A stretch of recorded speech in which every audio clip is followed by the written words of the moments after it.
അടുത്തതായി ഇരമ്പുന്ന മുനമ്പം.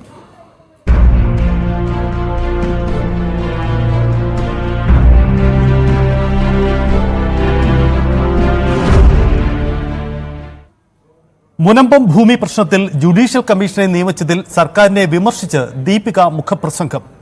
അന്വേഷണ കമ്മീഷൻ ഒളിച്ചോട്ട രാഷ്ട്രീയത്തിന്റെ സൃഷ്ടിയാണ്. വിവാദങ്ങളിൽ നിന്ന് ശ്രദ്ധ തിരിക്കാൻ സർക്കാർ എന്തൊക്കെയോ ചെയ്യുന്നു എന്ന തോന്നലുണ്ടാക്കുകയാണ്. നിലപാട് തിരുത്തിയില്ലെങ്കിൽ അന്വേഷണ കമ്മീഷനെ കൊണ്ട് കാര്യമില്ല. ആർക്കും വീണ്ടും നോട്ടീസ് അയക്കല്ലേ എന്ന് മുഖ്യമന്ത്രിക്ക് വഖഫ് ബോർഡിനോട് യാചിക്കേണ്ടി വരുന്നുവെന്നും മുഖപ്രസംഗത്തിലൂടെ വിമർശനമുന്നയിക്കുന്നു. ഡാനി ചേരുന്നു. ഡാനി, സർക്കാരിന്റെ നടപടി പൊതുവിൽ ഈ മുനമ്പം വിഷയത്തിൽ ഒരു പ്രശ്ന പരിഹാരത്തിനാണ് ജുഡീഷ്യൽ കമ്മീഷനെ നിയമിച്ചത്.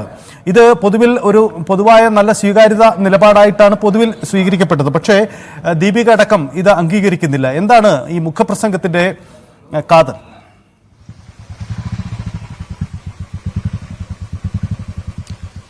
സജിത്ത്, ഈ മുഖപ്രസംഗത്തിൽ പ്രധാനമായും കുറ്റപ്പെടുത്തുന്നത് ഒരു ജുഡീഷ്യൽ കമ്മീഷനെ നിയമിക്കുമ്പോൾ അത് നീണ്ടുപോകുവാനുള്ള എല്ലാ സാധ്യതയും കാര്യങ്ങളും എല്ലാം തന്നെ അതിൽ ചൂണ്ടിക്കാണിക്കുകയും ചെയ്യുന്നുണ്ട്. കാരണം ഇപ്പോൾ നിയമിച്ചിരിക്കുന്ന ആ ജുഡീഷ്യൽ കമ്മീഷൻ അദ്ദേഹത്തിന് തന്നെയും മറ്റ് കമ്മീഷനുകളിലെ ഏതാണ്ട് 9ഓളം അന്വേഷണങ്ങളുടേത് അടക്കമുള്ള കാര്യങ്ങളുടെ ഒരു ചുമതലകളിലേക്കെല്ലാം തന്നെ കാര്യങ്ങളുണ്ട്. അപ്പോൾ ഇത്തരം കാര്യങ്ങളിൽ അത്തരം കാര്യങ്ങളിൽ നടപടികൾ വൈകാനുള്ള എല്ലാ സാധ്യതയും നിലനിൽക്കുന്നുണ്ട്. അത് മാത്രവുമല്ല, ഒരു ജുഡീഷ്യൽ കമ്മീഷനെ നിയമിക്കുക എന്ന് പറയുന്നത് ഇപ്പോൾ താരതമ്യേന എളുപ്പമുള്ള ഒരു പ്രക്രിയയിലേക്ക് അടക്കം മാറിയിരിക്കുന്നു എന്ന് നിരീക്ഷിക്കുന്നു. കാരണം അത് നീണ്ടുപോവുക, അല്ലെങ്കിൽ ഒരു കമ്മീഷനെ നിയമിച്ചിട്ടുണ്ട് എന്ന് പറഞ്ഞുകൊണ്ട് കടന്നു പോവുക എന്ന രീതിയിലാണ് കാര്യങ്ങൾ വന്നിരിക്കുന്നത്.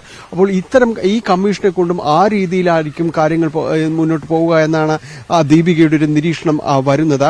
ഇതിൽ ഈ കമ്മീഷനെ നിയമിക്കുന്നത് കൊണ്ട് അതിൽ ഈ ഒരു അങ്ങനെയൊരു ഓട്ട അടക്കലല്ല സാധ്യമാകുന്നത്. അതിന് മാത്രം വലിയ വിള്ളലാണ് വഖഫ് നിയമം കൊണ്ട് തന്നെ ഉണ്ടായിരിക്കുന്നത് എന്ന രൂക്ഷമായ ഭാഷയിൽ തന്നെയാണ് ദീപിക വിമർശിക്കുകയും ചെയ്യുന്നത്. കാരണം ഇത് അവിടെ സംഭവിച്ചിരിക്കുന്നത് ഈ നിലപാട് വഖഫാണ് തിരുത്തേണ്ടത്. നിലപാട് തിരുത്തിയില്ല എങ്കിൽ കമ്മീഷനെ കൊണ്ട് ആർക്ക് എന്തു പ്രയോജനമാണോ ഉള്ളതെന്ന് ദീപിക ചോദിക്കുകയും ചെയ്യുന്നുണ്ട്. ഇതിൽ ആർക്കും മനസ്സിലാകാത്തൊരു കാര്യം, വഖഫിന്റെ നിലപാടാണ് ഇവിടുത്തെ ഒരു താല്പര്യങ്ങൾ ഉള്ളത്.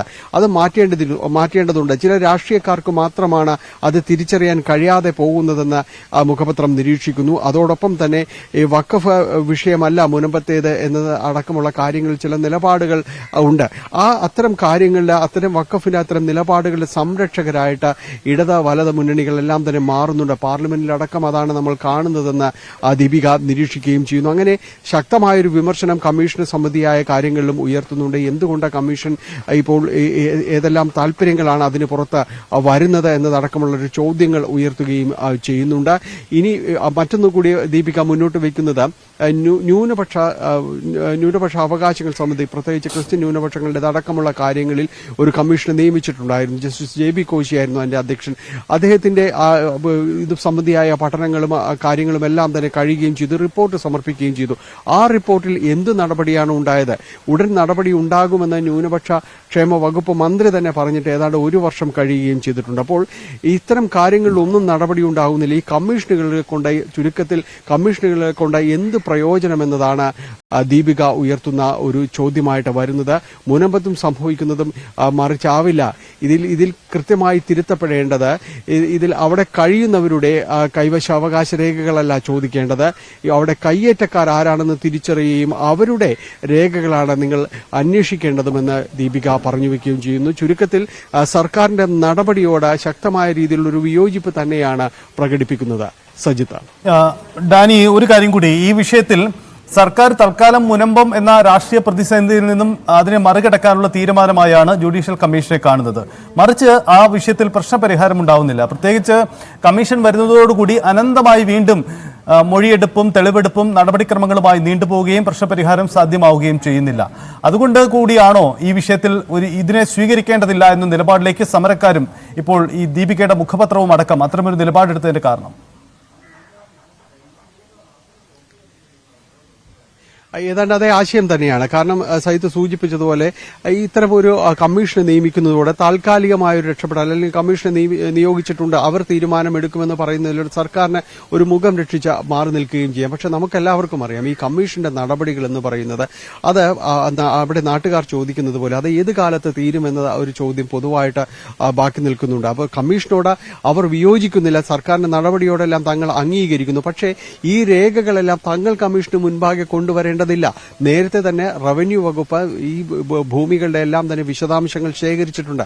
അതൊന്ന് പരിശോധിച്ചാൽ മാത്രം മതി. അപ്പോൾ അത്തരം ഒരു കാലയളവ് അവിടെ ഒഴിവാക്കാനായിട്ട് സാധിക്കുമെന്ന് നാട്ടുകാർ പറയുന്നു. കാരണം ഈ രേഖകൾ പരിശോധിക്കാനുള്ള എല്ലാവരുടെയും തന്നെ വിശദാംശങ്ങൾ നേരത്തെ തന്നെ റവന്യൂ വകുപ്പ് ശേഖരിച്ചിട്ടുണ്ട്. അപ്പോൾ ഇതിനുവേണ്ടി മാത്രമായി ഇനിയും സിറ്റിംഗുകൾ നടത്തി ഇത് നീട്ടിക്കൊണ്ടു പോകേണ്ടതില്ല എന്നവർ പറയുന്നു. പ്രത്യേകിച്ച് അത്തരം കാര്യങ്ങൾ അവർക്ക് പരിശോധിക്കാവുന്നതേയുള്ളൂ. ആ ഒരു ഘട്ടത്തിൽ ഇനിയും ഇത്തരം കാര്യങ്ങൾ വരുമ്പോൾ അനന്തമായി നീണ്ടുപോകാനുള്ള ഒരു വലിയ സാധ്യത തന്നെയാണ് അവർ കാണുന്നത്.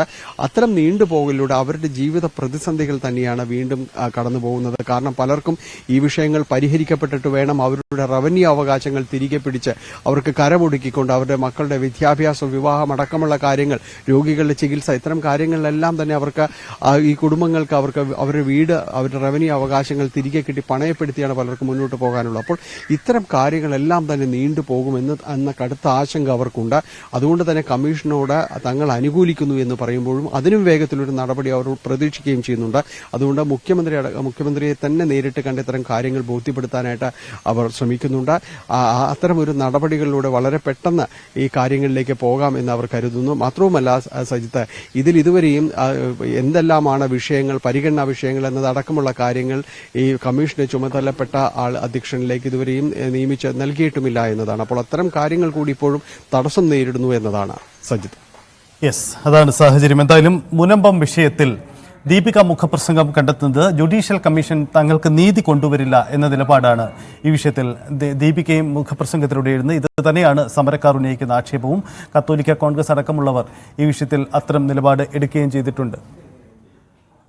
ദീപിക മുഖപ്രസംഗം രൂക്ഷമായ വിമർശനമാണ് ഉന്നയിക്കുന്നത്. ജുഡീഷ്യൽ കമ്മീഷനെ നിയമിച്ച സർക്കാർ നടപടിയെ സ്വാഗതം ചെയ്യുന്നില്ല. കേരളത്തിലെ ജുഡീഷ്യൽ കമ്മീഷനുകൾ മുൻകാലങ്ങളിൽ നടത്തിയ ഇടപെടലുകൾ അടക്കം പരാമർശിച്ചുകൊണ്ടാണ് ദീപിക മുഖപ്രസംഗത്തിൽ ഇക്കാര്യത്തിൽ കൈകാര്യം ചെയ്യുന്നത്. എന്തായാലും മുനമ്പം വിഷയത്തിൽ സർക്കാരിന്റെ നടപടിയെ സ്വാഗതം ചെയ്യുന്നില്ല ദീപിക. വരാനിരിക്കുന്ന രാഷ്ട്രീയ തെരഞ്ഞെടുപ്പ് പോരാട്ടങ്ങളിലൊക്കെ എത്ര കണ്ട് മുനമ്പം പ്രതിഫലിക്കുമെന്നത് വളരെ പ്രസക്തമാണ്. എന്തായാലും മുനമ്പം സമരത്തിൽ ശക്തമായ നിലപാടുമായി മുന്നോട്ട് പോവുകയാണ് കത്തോലിക്ക സഭ. ഇതിൽ സർക്കാർ ഇതുവരെ സ്വീകരിച്ച നടപടികൾ സ്വാഗതം ചെയ്യുന്നുമില്ല. ഒരു കാര്യം കൂടി ഡാനി, ഈ വിഷയത്തിൽ നിലവിൽ ഈ കത്തോലിക്ക കോൺഗ്രസ് സമരക്കാർക്ക് എടുത്ത നിലപാടുണ്ട്. പൊതുവിൽ സർക്കാർ പ്രശ്നപരിഹാരത്തിന് വഴി തുറക്കുമെന്ന് കരുതിയ വിഷയത്തിൽ നേരെ തിരിച്ചാണ്, വിപരീതമാണ് സാഹചര്യം. ജുഡീഷ്യൽ കമ്മീഷനുകൾ നീതി നൽകിയിട്ടില്ല എന്നൊരു വിലയിരുത്തൽ കൂടി ഈ മുഖപ്രസംഗം നടത്തുന്നുണ്ട്, അല്ലേ?